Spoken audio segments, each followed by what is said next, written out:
আসসালামু আলাইকুম, স্বাগতম সবাইকে। আজকের পর্বে আপনাদেরকে দেখাবো অনেক রকমের রান্না। এই তো দেখেন, একটা মাছ নিয়ে এসেছি। এটা হলো ব্রিগেড মাছ। এই মাছ দিয়ে আমি মুগের ডাল ঘাটবো, তাই মাছটাকে সুন্দর করে কেটে নিয়ে ধুয়ে নিলাম। এই তো দেখতে পাচ্ছেন, একটা ছোট পাত্রে রেখে দিছি।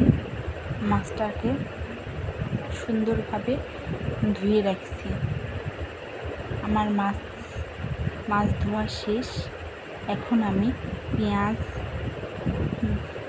বেটে নিব। পেঁয়াজ,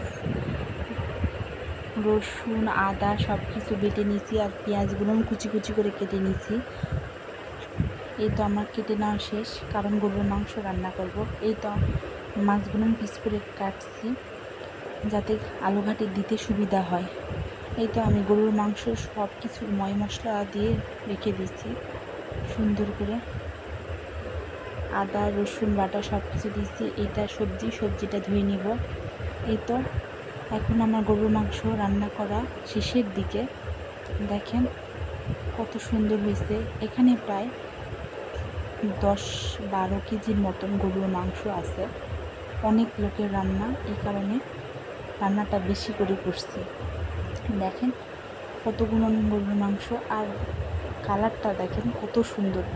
ভিডিওতে কেমন আসতেছিল জানি না, কিন্তু বাস্তবে অনেক সুন্দর কালার হয়েছে।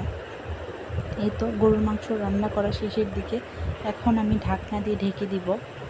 তারপর আমি মাছটা ভেজে নিব। এই তো আমার মাছ ভেজে নেওয়া শেষ। এই মাছটা আমি মশলা দিয়ে কষে নিব, একটু রস করে রাখবো।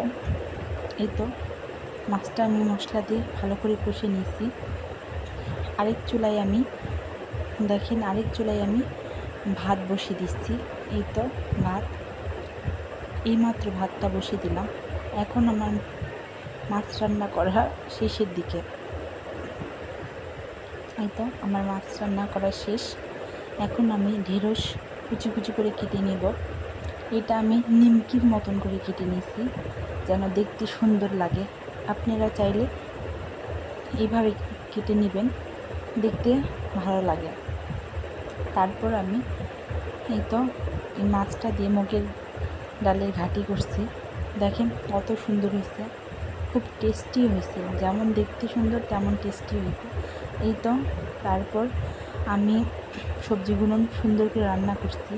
সব থেকে সবজিটা খুব টেস্টি হয়েছে, খেতে খুব ভালো হয়েছে। ভালো লাগলে লাইক সাবস্ক্রাইব দিয়ে পাশে থাকবেন। টাটা।